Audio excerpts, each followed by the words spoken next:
September 20th, 1944. Aracourt, France, 12:47 p.m. The morning fog that had grounded most aircraft was finally lifting when Major Charles Carpenter spotted them through his windscreen, a formation of German armour advancing across the open fields toward American positions. His hands tightened on the control stick of his Piper L4 Grasshopper, an aircraft never designed for what he was about to attempt. Some people around here think I'm nuts, but I just believe that if we're going to fight a war, we have to get on with it 60 minutes an hour and 24 hours a day. These words, spoken to a Stars and Stripes correspondent just days earlier, would define the philosophy of the man who transformed an unarmed observation plane into one of the most unlikely tank destroyers in military history. The former high school history teacher from Illinois had mounted 6 bazookas on the wing struts of his fragile aircraft. What German tank crews couldn't know was that their 45-ton Panthers and 57-ton Tigers were about to face their most improbable adversary, a fabric-covered plane weighing barely 1,220 pounds, flown by a pilot the Germans would come to call the Mad Major. The mathematics of the engagement defied logic. The L4's 65-horsepower Continental engine generated less power than the cooling fan on a Tiger tank. Its top speed of 85 miles per hour was slower than a Panther could traverse its turret. Its cotton fabric skin could be penetrated by a pistol round. Yet by the end of that September day, 2 Panther tanks would lie smoking in the French countryside, their crews stunned that they had been destroyed by what looked like a civilian training plane. The Battle of Aracourt represented Germany's last major armoured counter-offensive in Lorraine. General Hasso von Manteuffel's 5th Panzer Army had assembled 262 tanks and assault guns, including the elite 111th and 113th Panzer Brigades, alongside the veteran 11th Panzer Division. These units fielded 107 Panthers and 75 Panzerfahrers, supported by 80 assault guns, a formidable force intended to halt Patton's advance toward the German border. Among the attacking force was the 113th Panzer Brigade, hastily formed but equipped with some of Germany's most advanced armour. The Panther tanks advancing that morning represented the pinnacle of German engineering, each mounting a high-velocity 75mm gun capable of destroying any Allied tank at ranges exceeding 2,000 metres. Their frontal armour, sloped at 55 degrees and 80mm thick, could deflect most Allied anti-tank weapons. Yet these magnificent machines had one critical vulnerability that their designers had never seriously considered. The roof armour measured only 16 to 25mm thick on Panthers and 25mm on Tigers. German engineers had prioritised protection against ground-level threats, never imagining that their greatest danger might come from above, and certainly not from an observation plane armed with infantry weapons. German doctrine regarding observation aircraft had been consistent throughout the war. L4 Grasshoppers and similar light planes were considered harmless spotters, best left alone to avoid revealing positions and drawing artillery fire. Shooting at them would only confirm German locations for the Allied artillery observers. This tactical calculation was about to change dramatically.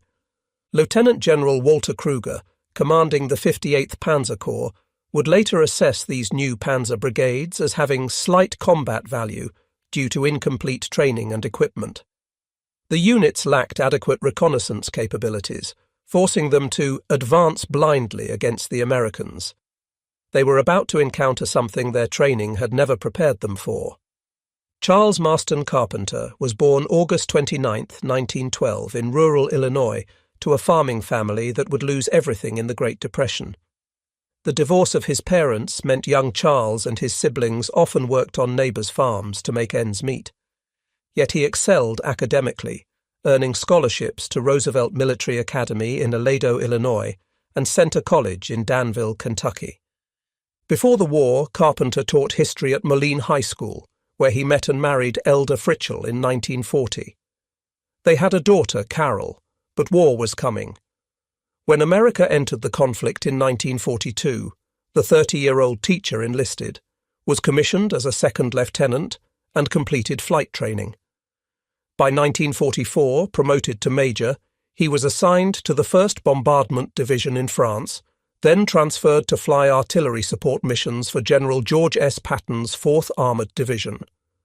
His primary duty involved flying reconnaissance and artillery spotting missions in an L-4H Grasshopper, military designation for the Piper J-3 Cub. He also served as personal pilot for General John S. Wood, the 4th Armoured Division commander, which gave him unusual freedom to pursue his own initiatives. The aircraft assigned to him, serial number 43-30426, would soon gain a name that played off the famous Rosie the Riveter, Rosie the Rocketer. In August 1944, Carpenter wrote home to Elder, "Lately I have been taking quite a few chances, but my luck has been marvellous. Yesterday I got a bullet hole through the wing and hit a church steeple with one wheel. It was very little for what might have happened under the circumstances." His philosophy of warfare was simple and direct. As he told Associated Press correspondent Wes Gallagher, "My idea of fighting a war is to attack, and then attack again." Carpenter wasn't the first to conceive of arming an L-4. Lieutenants Harley Merrick and Roy Carson had experimented with mounting bazookas on their observation planes earlier, successfully destroying 2 German trucks. But Carpenter would perfect the technique and take it to unprecedented levels. The modification began with 2 M1A1 bazookas attached to the wing struts. Working with ordnance technicians, Carpenter developed a mounting system using plywood backing plates to distribute the weight and recoil forces across the fragile wing structure. Electrical wiring ran from the launch tubes to toggle switches in the cockpit, allowing him to fire the rockets individually or in salvos. Initial tests revealed problems. The M1A1 bazookas with their 2.36-inch diameter rockets could penetrate about 3 inches of armour, sufficient for light vehicles but marginal against tank armour. Carpenter upgraded to 6 M9 bazookas, firing the improved M6A 3H EAT, high-explosive anti-tank rockets. These could penetrate 3.9 inches of armour at a 30-degree impact angle, enough to defeat the thin top armour of any German tank. The complete modification added approximately 106 pounds to an aircraft already operating at its maximum weight capacity. With a gross weight limit of 1,220 pounds and the pilot, fuel and basic equipment already accounting for most of that, Carpenter had to fly alone. The observer's position remained empty. There simply wasn't enough lift capacity for another person. The aerodynamic impact was significant. The bazookas created substantial drag, reducing the already modest top speed and making the aircraft even more sluggish in turns. The plane that had been designed for gentle observation flights now carried the firepower of a half-dozen infantry anti-tank teams. The technical challenge of hitting a tank from an L-4 seemed insurmountable. The aircraft had no gun sight, no aiming system beyond the pilot's eye. The bazookas were fixed to fire straight ahead, meaning Carpenter had to point the entire aircraft at his target. The M6A3 rockets had an effective range of about 300 yards, but accuracy decreased dramatically beyond 100 yards. To achieve a hit, Carpenter developed a specific attack profile that would become his signature technique. Starting from an altitude of about 1,500 feet, he would spot his target and begin a corkscrew descent to confuse anti-aircraft gunners. This spiral approach made it difficult for ground forces to predict his flight path and establish an effective lead for their weapons. At approximately 300 feet, he would level out briefly, align his aircraft with the target, then push into a steep dive. The final approach required nerves of steel. At 100 yards, barely 300 feet from the target, Carpenter would toggle his firing switches, sending rockets streaking toward the enemy armour. Immediately after firing, he would pull up sharply, using every bit of the L-4's limited power to climb away from the inevitable return fire. The entire attack sequence, from beginning the dive to climbing away, took less than 30 seconds, but those were 30 seconds of maximum vulnerability. The Continental A-65 engine struggled with the additional weight and drag of the rocket installation. The plane's normal climb rate of 450 feet per minute dropped to barely 200 feet per minute when fully loaded with rockets. Every foot of altitude was precious. It meant another second away from effective small arms range, another moment to plan the next attack. The morning of September 20th, 1944, began with thick fog that grounded most aircraft.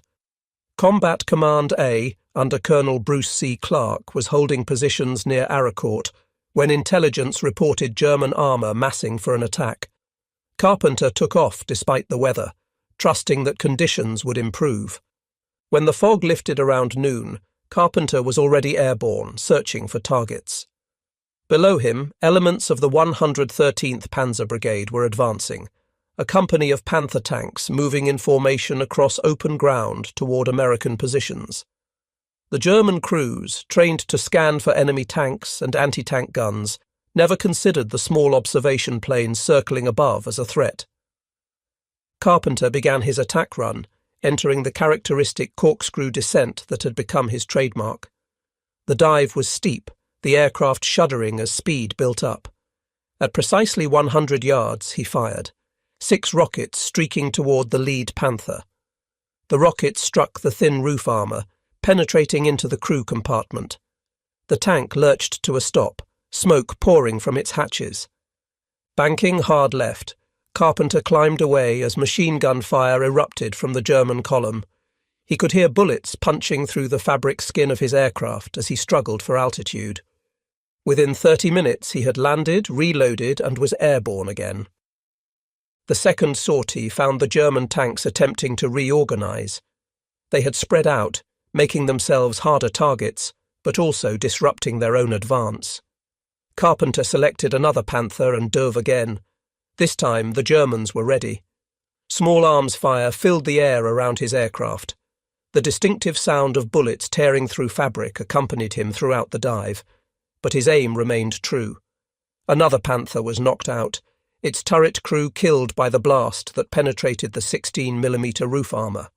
On his third sortie that afternoon, Carpenter found the surviving tanks beginning to reverse, their advance completely disrupted. By day's end, he had fired 16 rockets total. 2 Panther tanks were confirmed destroyed, the German advance was halted, and the legend of Bazooka Charlie was born. The 4th Armoured Division's official history would specifically note his role in stopping a German counterattack. Before Carpenter's attacks, German military doctrine treated observation aircraft as minor annoyances.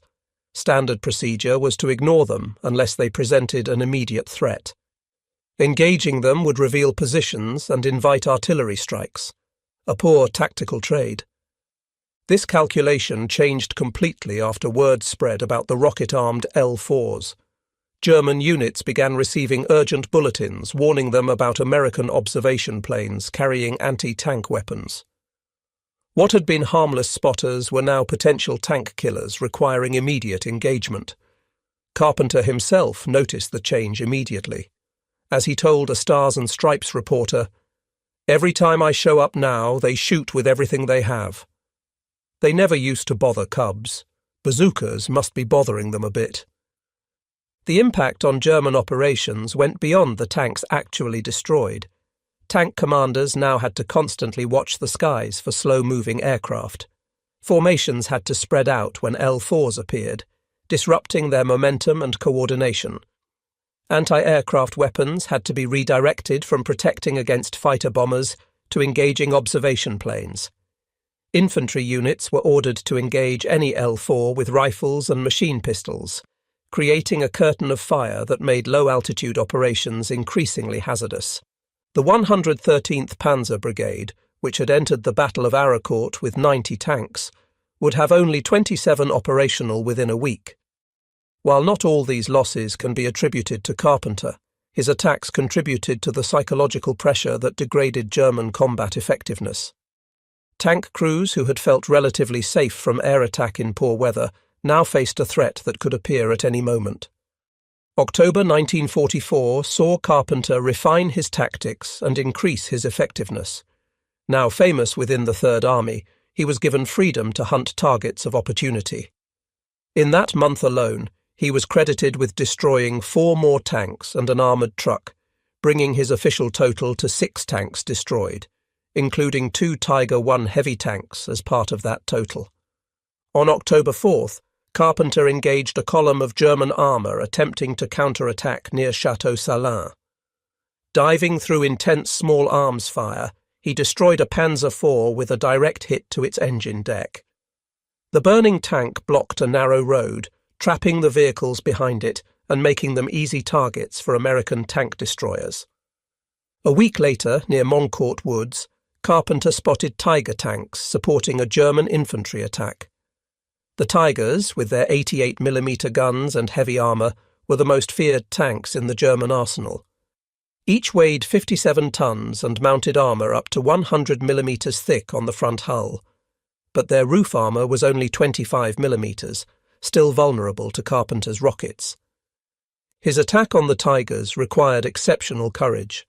These tanks were typically surrounded by infantry and light anti-aircraft guns specifically to protect against air attack. Carpenter dove through a curtain of tracer fire, released his rockets at minimum range, and pulled up just as explosions erupted behind him. One Tiger was confirmed destroyed, its ammunition detonating in a spectacular explosion. The impact extended beyond the physical destruction. German tank crews, already stressed by American material superiority, now faced a threat from an unexpected direction. They could no longer park under trees for concealment. The L4s could spot them anyway. They couldn't ignore the sound of small aircraft engines. Any one of them might be armed. Each mission Carpenter flew pushed the boundaries of both physics and probability. The L4 was never designed for combat.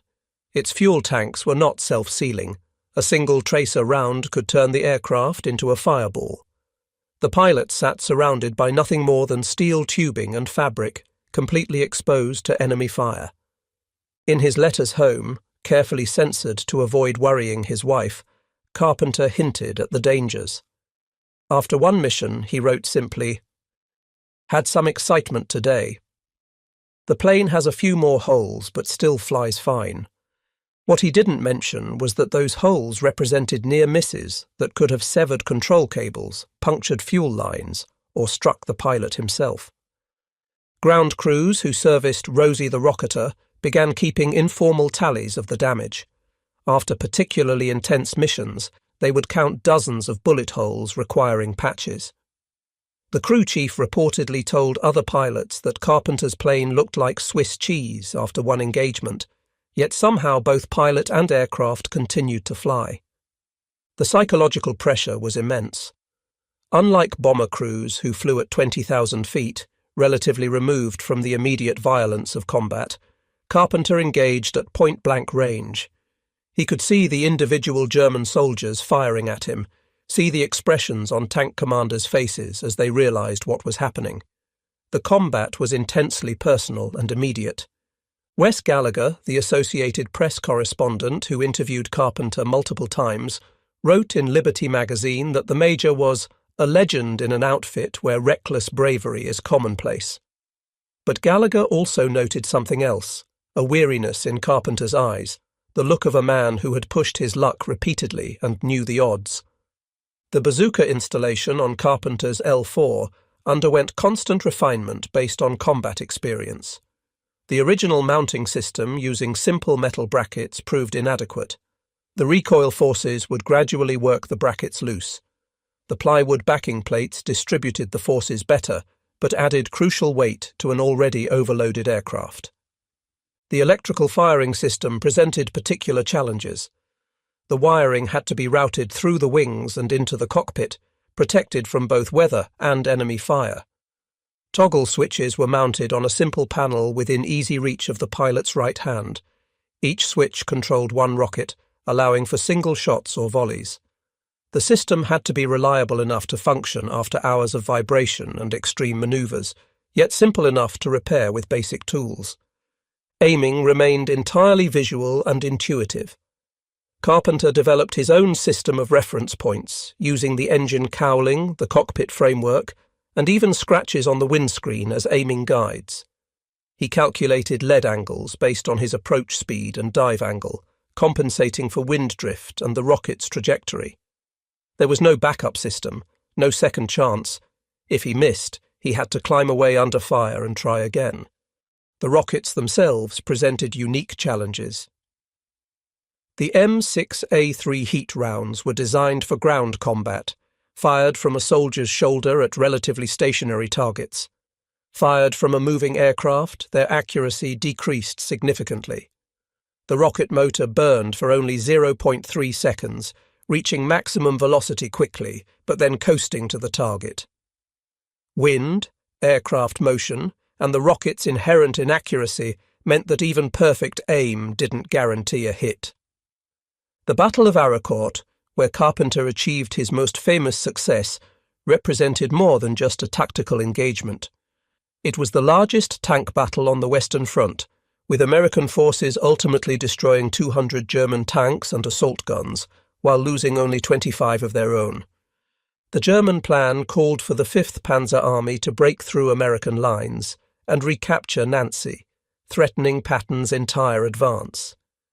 The attacking force included some of Germany's best remaining armoured units, though many were understrength and hastily reorganised after the disasters in Normandy. The 4th Armoured Division, Carpenter's unit, bore the brunt of the German assault. Outnumbered significantly, they relied on superior tactics, better logistics, and innovative solutions like Carpenter's tank-hunting L4. The division's tank destroyers, artillery and armour worked in coordination, with Carpenter providing critical reconnaissance and direct attack capability. His actions on September 20th came at a crucial moment. The German advance had achieved initial surprise, and some American positions were in danger of being overrun. By disrupting the Panther Company's attack, Carpenter bought time for American forces to reorganize and bring up reinforcements. His attack wasn't just tactically successful, it had operational implications for the entire battle. The psychological impact rippled through German ranks. Tank crews who had felt relatively safe from air attack, American fighter bombers rarely operated in poor weather, now had to fear even the smallest observation aircraft. The need to constantly scan for L4s and disperse when they appeared slowed German operations and disrupted their coordination. By November 1944, Carpenter had become a celebrity within the Third Army. Stars and Stripes ran multiple articles about Bazooka Charlie. Popular Science featured him in their February 1945 issue as What's New in Aviation, Piper Cub Tank Buster. Liberty magazine, the New York Sun, and other publications picked up his story, making him one of the most famous pilots of the European theatre. But fame came with increased danger. German units were specifically warned about rocket-armed Cubs. Anti-aircraft defences were reinforced with light guns and additional machine guns, specifically to counter the L4 threat. Every mission became increasingly hazardous as German gunners gained experience engaging slow-moving aircraft at low altitude. Carpenter's own comments to reporters revealed his fatalistic attitude. "Some people around here think I'm nuts," he said, "but I just believe that if we're going to fight a war, we have to get on with it 60 minutes an hour and 24 hours a day." When asked about the danger, he simply shrugged. "My luck has been marvellous." That luck was tested repeatedly. Beyond the church steeple incident he mentioned in his letter home, there were other close calls. Machine gun fire once severed one of his elevator control cables, leaving him with minimal pitch control for the flight back to friendly territory. Another time, an anti-aircraft shell exploded close enough to pepper his aircraft with shrapnel, miraculously missing both the pilot and critical control systems. His crew chief, whose name has been lost to history, reportedly begged Carpenter to stop flying the rocket attacks. The ground crew had seen too many L4s return riddled with holes or not return at all. But Carpenter continued, driven by a combination of duty and determination that fellow pilots found both inspiring and concerning. Carpenter's courage wasn't limited to aerial combat. On at least one documented occasion, he landed his L4 near a battlefield, grabbed a discarded M1 rifle, and participated in ground combat. After destroying a German column with his bazookas, he landed on a nearby road and took 6 German soldiers prisoner, marching them back to American lines at gunpoint. Another incident involved Carpenter landing near a disabled American Sherman tank under German fire. He climbed onto the tank and manned the .50 caliber machine gun, helping to drive off a German infantry assault while the tank crew conducted emergency repairs. His actions that day earned particular recognition from the tank crew, who credited him with saving their lives. These ground combat episodes earned him recognition beyond his aviation achievements. General Patton himself presented Carpenter with the Silver Star, reportedly saying, "This was the kind of fighting man he wanted in his army." Carpenter would also receive the Bronze Star with Oak Leaf Cluster and the Air Medal with Oak Leaf Cluster. The ground combat episodes revealed something important about Carpenter's character. He wasn't content to be merely an observer or even a flying tank destroyer. He wanted to be in the fight wherever it was happening, using whatever weapons were available. This attitude, while admirable, also suggested a man pushing himself beyond reasonable limits. The official records credit Carpenter with destroying 6 tanks total, including 2 Tiger I heavy tanks among that number, plus several armoured cars and trucks. Unofficial accounts, including claims by witnesses, suggest the number might have been as high as 14 tanks destroyed or disabled. The discrepancy likely reflects the difficulty of confirming kills in fluid combat situations, where multiple weapons systems engaged the same targets. Each confirmed kill required extraordinary circumstances to align perfectly. The weather had to be suitable for flying, but poor enough that German fighters weren't active. Carpenter had to locate targets, approach without being shot down, achieve accurate rocket hits on vulnerable areas, and survive the return flight. The mathematical probability of success was minimal, yet he succeeded repeatedly.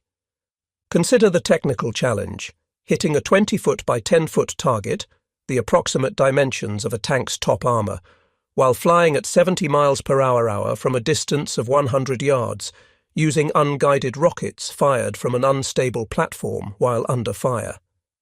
Artillery observers who witnessed Carpenter's attacks described them as impossible and insane. The 2 Tiger I tanks Carpenter destroyed represented particularly impressive achievements.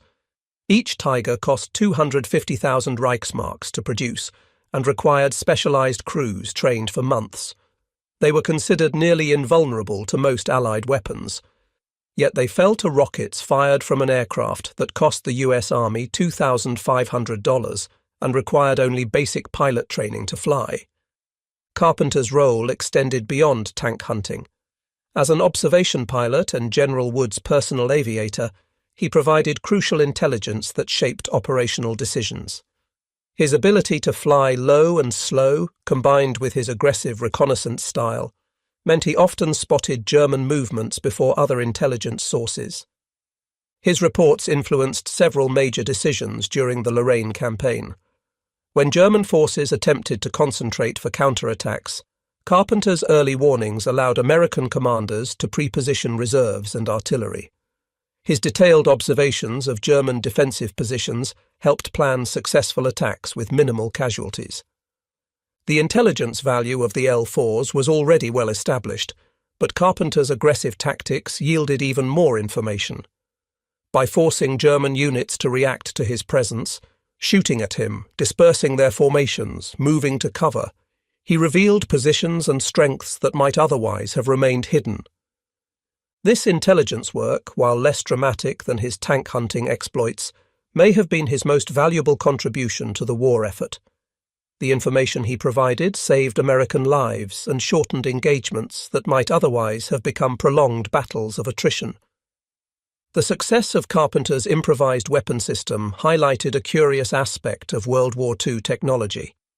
Germany, despite its reputation for advanced weaponry, had no equivalent to the simple, effective L4 observation plane. The Wehrmacht relied on the Fieseler Vieh 156 Storch for similar missions, but it was larger, more complex, and produced in much smaller numbers. The American approach, mass production of simple, reliable equipment, proved superior to German emphasis on technological sophistication. The L-4 was essentially a civilian aircraft pressed into military service with minimal modifications. Yet its simplicity was its strength, easy to fly, maintain and repair with basic tools and materials. Germany's tank designers had created magnificent machines optimized for tank versus tank combat. The Panther's long 75mm gun could destroy any Allied tank at ranges where return fire was ineffective. Its frontal armour was nearly impervious to Allied weapons. But this optimization for ground combat left vulnerabilities that simple American ingenuity could exploit. The Bazooka itself represented American pragmatism. Developed quickly from a simple concept, mass-produced in huge numbers, it gave every infantry squad anti-tank capability. When Carpenter mounted 6 of them on an observation plane, he created a weapons system that German doctrine had never anticipated and couldn't effectively counter. As 1944 turned to 1945, Carpenter continued flying combat missions despite increasing German awareness of the rocket-armed Cubs. The Wehrmacht issued specific instructions for dealing with armed observation aircraft, including dedicating anti-aircraft weapons to tracking them whenever they appeared. In December 1944, during the Battle of the Bulge, Carpenter flew reconnaissance missions in terrible weather conditions that grounded most aircraft. His reports on German movements helped American commanders respond to the surprise offensive. Though he had fewer opportunities for tank hunting in the poor weather, his intelligence gathering proved invaluable. January 1945 brought renewed offensive operations as American forces pushed toward the Rhine. Carpenter continued modifying his tactics, experimenting with different attack angles and rocket combinations. He reportedly considered adding more rockets but was limited by the L-4's weight capacity and the structural limits of the wing struts. His last confirmed tank kill came in February 1945, when he destroyed a Panzer IV attempting to defend a bridge crossing. Witnesses described him diving through a wall of tracers to deliver his rockets at point-blank range. The tank's destruction allowed American engineers to capture the bridge intact, accelerating the advance into Germany. In March 1945, Carpenter began experiencing severe fatigue and other symptoms that forced him to reduce his flying schedule. Medical examination revealed advanced Hodgkin's disease, a cancer of the lymphatic system. Army doctors gave him a prognosis of 2 years to live. The diagnosis ended his combat flying immediately. He was evacuated to the United States for treatment, leaving behind Rosie the Rocketer and the reputation he had earned as one of the war's most unusual aces. His war was over, though the war itself would continue for 2 more months. The timing was perhaps fortunate. As German forces became increasingly desperate in the war's final months, anti-aircraft defences became more deadly. Several L-4s attempting to emulate Carpenter's tactics were shot down in March and April 1945. The window of opportunity for his unique form of warfare was closing. Carpenter received an honourable discharge from the Army in 1946 and returned to teaching. Against medical predictions, he survived far longer than the 2 years doctors had given him. He taught history at Urbana High School in Illinois, married life resuming with Elda and their daughter, Carol. Remarkably, he rarely spoke about his wartime experiences. His daughter later revealed that she knew little about his combat record until after his death. This silence was common among combat veterans, but particularly poignant given the extraordinary nature of Carpenter's service.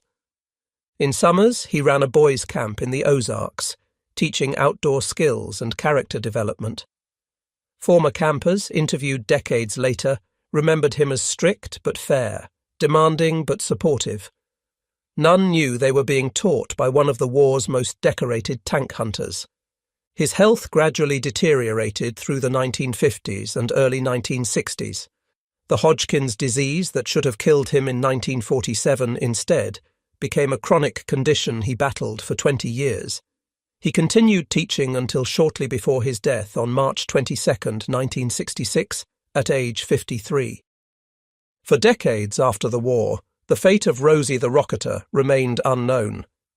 The aircraft had presumably been scrapped like thousands of other war-surplus L-4s, its historical significance unrecognized. Then, in October 2017, aviation historians made a remarkable discovery. Serial number 43-30426 was found in the collection of the Austrian Aviation Museum in Bad Vöslau, Austria. How it arrived there remains unclear, but the aircraft was definitely Carpenter's. Serial numbers and other markings confirmed its identity. More remarkably, the aircraft retained evidence of its combat service, including multiple professionally patched bullet holes. The Collings Foundation acquired the aircraft in 2019 and brought it back to the United States. A careful restoration followed, with historians and technicians working to return Rosie to her wartime configuration. The bullet hole patches were preserved as historical evidence of the aircraft's combat service. The restoration revealed previously undocumented details about Carpenter's modifications. The mounting points for the bazookas were still visible on the wing struts. Analysis of the patches showed that bullets had struck from multiple angles, confirming accounts of attacks through heavy ground fire. Some patches overlapped, suggesting the aircraft had been repaired multiple times between missions. While Carpenter's bazooka-armed L-4 was never officially adopted as a weapons system, the concept influenced military thinking about organic army aviation. The idea that ground forces needed their own air support, not dependent on Air Force priorities, gained credibility through examples like Carpenter's direct battlefield intervention. The Korean War saw limited experiments with armed light aircraft, though none achieved Carpenter's success. The real vindication of his concept came with the development of attack helicopters in the 1960s.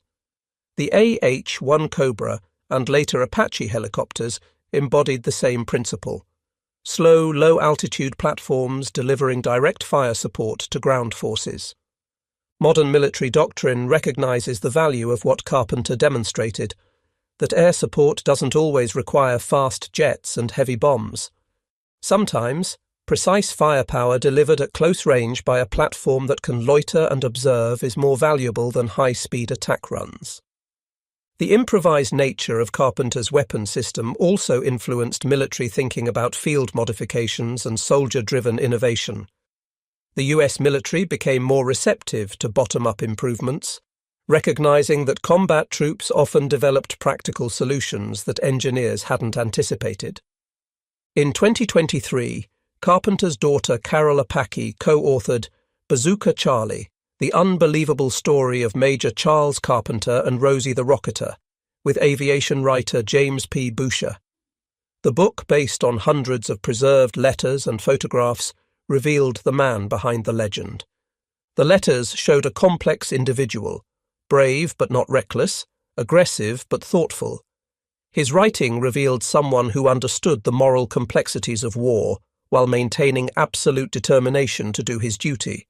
He expressed pride in his achievements, but also sadness at the necessity of killing. One particularly poignant letter, written after destroying a Tiger tank, reflected on the humanity of his enemies. They were someone's sons, perhaps fathers. But they were trying to kill my friends, and I couldn't allow that. This emotional intelligence, combined with tactical brilliance, made him exceptional among warriors. Carol Apache described her father as a peaceful man who compartmentalized his war experiences. He had moved on, emotionally, she said in interviews. I think he came back from the war shattered, and it was a hard time for my mother too, trying to start her life over again, waiting for 4 years for him to come home, thinking he never would. A bronze sculpture unveiled at Moline High School in 2023 commemorates Carpenter's service, showing him standing beside a representation of his L-4. The dedication ceremony drew veterans, historians, and aviation enthusiasts from across the country. Former students from his teaching years, now elderly themselves, shared memories of a dedicated educator who never mentioned his wartime heroics. The American Heritage Museum in Massachusetts, where the restored Rosie the Rocketer is displayed, created an extensive exhibit about Carpenter's service. Visitors can see the actual aircraft, complete with bullet holes, and learn about the man who turned an observation plane into a tank destroyer. The Experimental Aircraft Association features Carpenter's story in educational programs, using his innovation as an example of American ingenuity and determination. Young pilots learn not just about his tactical achievements, but about the kind of thinking that turns limitations into advantages. Military historians continue to study Carpenter's tactics and their impact on the Lorraine campaign.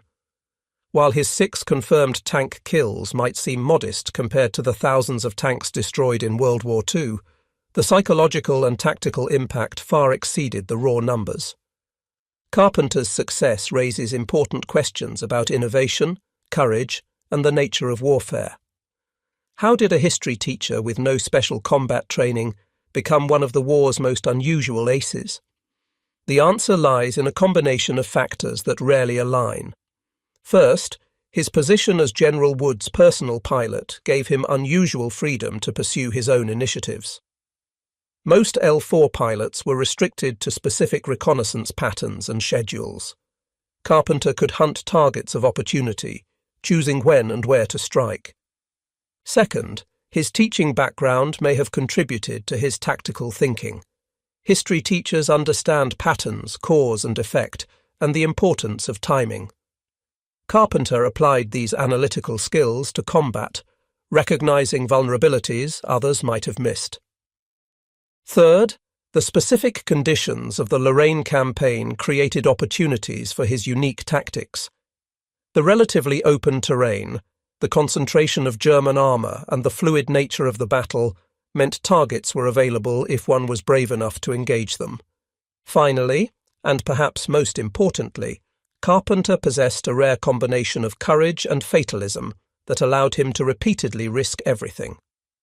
His comment about attacking 60 minutes an hour and 24 hours a day revealed someone who had accepted the likelihood of death and decided to make it count.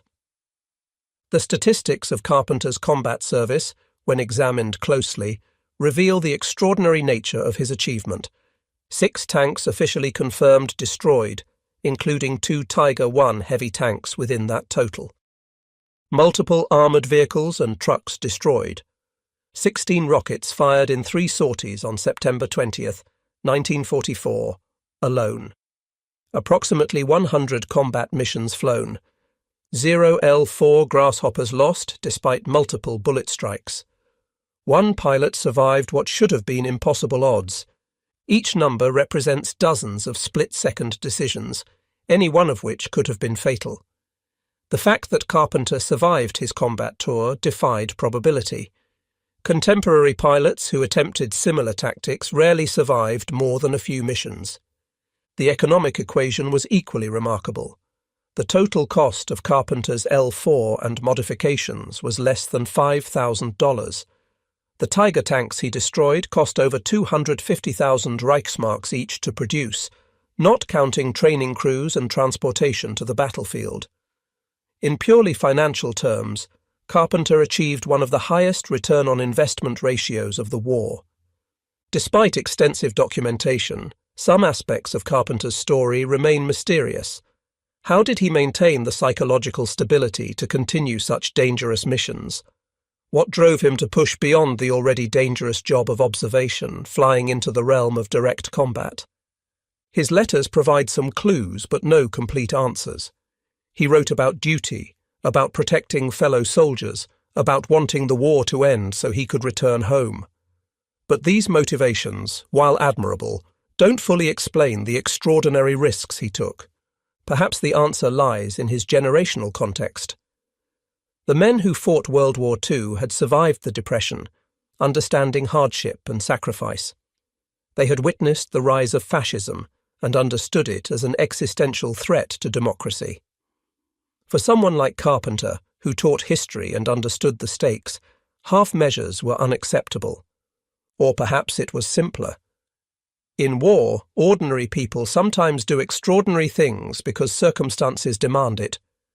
Carpenter saw a problem, German tanks killing Americans, and found a solution, however improbable. That the solution required flying a fabric-covered plane into point-blank range of enemy guns was simply an acceptable risk.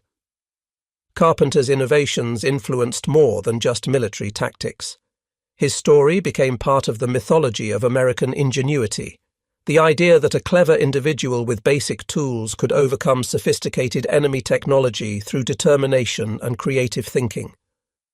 This narrative resonated particularly strongly in post-war America, as the nation sought to understand its victory over enemies that had seemed so formidable. Carpenter's David versus Goliath story provided a perfect metaphor, American practicality and individual initiative triumphing over German engineering and military tradition. The story also influenced how the military thought about innovation. Rather than dismissing unconventional ideas from junior officers or enlisted personnel, commanders became more open to field expedients and soldier-driven improvements. The lesson of Bazooka Charlie was clear. Sometimes the best solutions come from those closest to the problem. For the aviation community, Carpenter's exploits demonstrated the versatility of light aircraft. The humble Piper Cub, designed as a trainer and pleasure aircraft, had proven capable of roles its designers never imagined. This versatility would influence post-war aircraft development, with designers increasingly considering multiple potential uses for their creations. The story of Charles Bazooka Charlie Carpenter defies conventional military narrative. A history teacher flying an unarmed observation plane should not have been able to destroy German heavy tanks. A fabric-covered aircraft with a 65-horsepower engine should not have survived repeated combat missions against ground fire. 6 bazookas strapped to wing struts should not have constituted an effective weapons system. Yet all of these things happened. Between September 1944 and February 1945, Carpenter transformed the L-4 Grasshopper from a passive observation platform into an active combat system. His official tally of 6 tanks destroyed, with 2 Tiger I tanks among that total, stands as one of the most improbable achievements in military aviation history. The German forces at Aricourt and throughout the Lorraine campaign learned to fear the sound of small aircraft engines. What had been harmless spotters became potential death from above. Tank crews who had felt relatively safe from American fighter bombers, which rarely operated in poor weather or at low altitude, now faced a threat they couldn't effectively counter. The transformation in German tactics, from ignoring L-4s to engaging them with everything they have, demonstrates the strategic impact of one pilot's innovation. Carpenter forced the Wehrmacht to adapt its anti-aircraft defences, disperse its armoured formations, and constantly monitor the skies for slow-moving aircraft. These adjustments disrupted German operations and contributed to American success in the Lorraine campaign. More than military achievement, Carpenter's story represents the triumph of ingenuity over conventional thinking. Faced with the problem of German armour, he created an unprecedented solution using available materials and sheer determination. The bazookas were designed for infantry. The L-4 was designed for observation. Combined by someone willing to risk everything, they became something neither designers nor military planners had imagined. The restored Rosie the Rocketer, now displayed with its battle damage preserved, stands as a testament to American innovation and individual courage. Each patched bullet hole represents a moment when probability suggested failure, yet Carpenter pressed his attack. The aircraft that should have been destroyed multiple times instead survived to tell its story to future generations. Charles Carpenter died in 1966, having outlived his doctor's prognosis by 19 years. He spent those years teaching young Americans about history, perhaps hoping they would understand that ordinary people can achieve extraordinary things when circumstances demand it. His students remembered him as demanding but fair, never knowing they were being taught by someone who had changed the nature of aerial warfare through sheer will and innovation. The German tank crews who faced him in France would have been stunned to learn their nemesis was a high school history teacher. they would have been equally amazed to discover that the weapon system that terrorized them was nothing more than 6 infantry bazookas strapped to a civilian aircraft. But perhaps they would have understood the larger truth. In war, innovation, courage, and determination can overcome seemingly impossible odds. The L4 Grasshopper that hunted panthers and tigers across France proved that David could still defeat Goliath, especially when David had 6 slingshots and the courage to use them at point-blank range. In the end, that may be the most important lesson from Bazooka Charlie's war, that human ingenuity and raw courage can transform even the humblest tools into weapons of victory.